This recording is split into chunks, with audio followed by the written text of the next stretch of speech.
Okay, dito na tayo kay Gemini. Gemini, ito yung another timeless reading para sa iyo. If you are new here at gusto mong maging updated sa mga ganitong klaseng readings, don't forget to subscribe sa aking YouTube, like it. Follow na rin yung aking FB, Instagram, TikTok. Send lang po kayo ng PM sa aking FB page kung gusto ninyong mag-book or mag-inquire about personal readings. Yung link at details na kailangan nakalagay sa description. Just a disclaimer, reminder, ito ay card readings lang, walang guarantee na totoo or magkakatotoo. Gawin nyo lamang gabay. Ito ay for entertainment purposes only. Hindi ito personal reading, kaya for sure hindi ito tutugma para sa lahat. Okay, Gemini, kunin muna natin yung overall energy mo.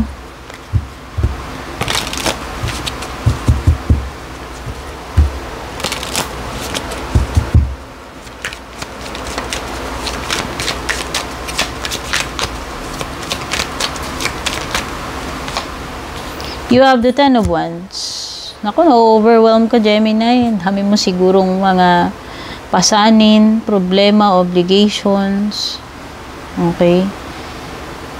Pero hindi ka ba, ang mahirap kasi dito, Gemini, alam mo sa sarili mo, na hindi ka basta-basta pwedeng mag-give up dito. Pwedeng maraming umaasa sa'yo, o pwedeng wala kang inaasahan, kundi sarili mo lang. So, ayun yung problema, Gemini. I feel sorry, pero sa tingin ko pinipilit mong kayanin, no? Kasi kumbaga parang no choice ka rin eh. So what is the challenge for you, Gemini? What is the challenge for you? Ito pa lang parang challenge na eh, no? Yun yung nafe-feel ko. Ito pa lang ang overall energy mo, parang challenge na.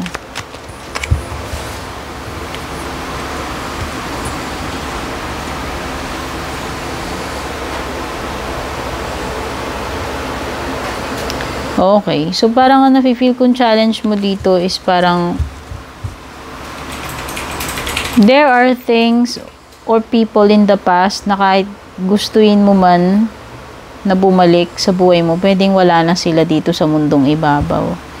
And pwedeng you are missing someone or something in the past. Pwedeng naiisip mo nung bata ka, hindi pa ganun ka-complicated yung buhay mo.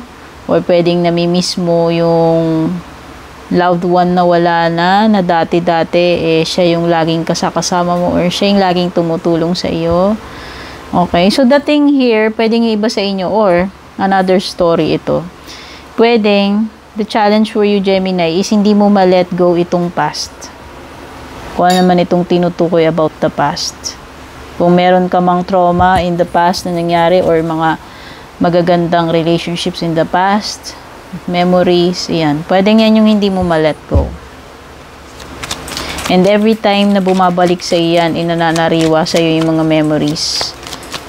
Pwedeng nalulungkot ka, longing. So, what will be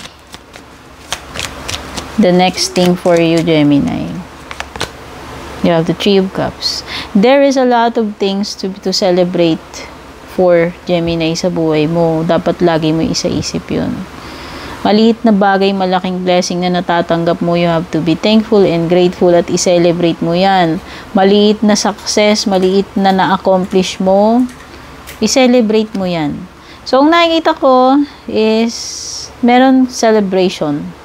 Yun yung paparating. Pwedeng party, binyag, etc. kung may okasyon. Kung wala namang okasyon, parang isineselebrate mo lang yung buhay mo na kahit na kumbaga somehow hindi ka man regardless kung anong narating mo sa ngayon, isineselebrate mo yung iyong na nandito ka ngayon, thankful and grateful ka, no? So pwedeng ikaw ay magsisimba, magpapamisa, magpapa-thanksgiving, magpapa-party, basta you will do something to celebrate itong buhay mo, itong mga narating mo. Yun nga sabi ko nga, kahit ano pa yung na-achieve mo, isi-celebrate mo yun, Gemini. Yun yung nakikita ko. Okay? Another thing, pwedeng may mangyayari sa iyo, Gemini, na dapat mo ipag-celebrate, like promotion, no? Parang merong something na darating sa iyo na dapat ipag-celebrate, achievement, promotion, etc. No? Aba, nakumpleto mo na yung hulog doon sa bahay na kinuha mo. Yung mga ganun, basta marami. Maraming pwedeng i-celebrate. Pwedeng meron pa parating nga may mangyayari na i-celebrate mo. Pinaka-outcome mo is the word. O, diba, achievement, Gemini. Sabi ko pa lang na mayroon kang maano dito, isi-celebrate. Ayan, ito na yung pinakamalaking achievement siguro. Hindi ko alam kung hindi man pinakamalaki, at least may maa-achieve ka. No? Na ikaw ay magiging grateful, proud and thankful na na-achieve mo yan at isi-celebrate mo yan.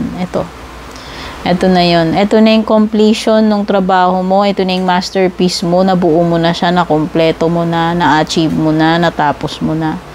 No, it could be kung may loan ka, sasakyan, na-kompleto mo na yung hulog, bahay, or kung may mga utang ka, last na hulog na ng utang mo, tapos na.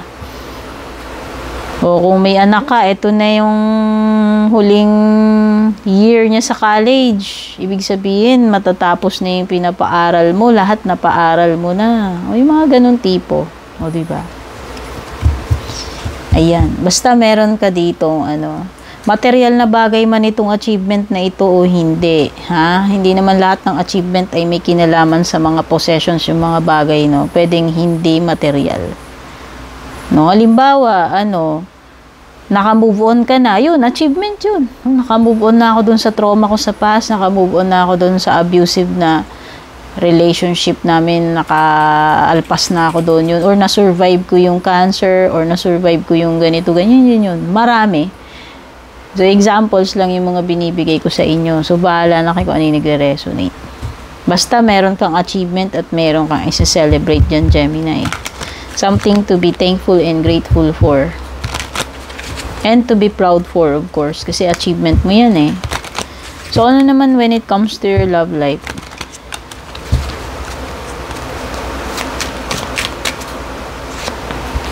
Regret. Uy, may nagsisisi dito eh. Pwedeng energy mo to, energy ni person mo. Ikaw ba nagsisisi o yung person mo? Basta, meron dito nagsisisi sa inyong dalawa. No? Nagsisisi.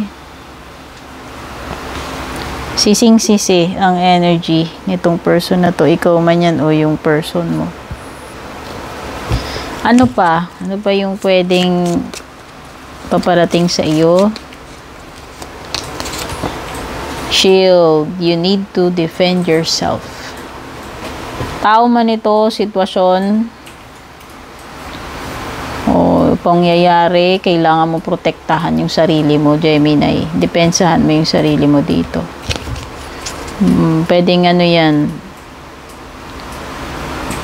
Halimbawa, na-accuse ka, ipoprove mo yung sarili mo na hindi ka guilty. Yan, yung example lang yun. Pero maraming bagay, bakit kailangan mong protektahan yung sarili mo. At yun yung sinasabi dyan. Kung ano yung nagre-resonate sa inyo. So, ano yung closing message para sa iyo, Gemini? Time to heal, Gemini. O, diba yung pinag-uusapan natin kanina dyan?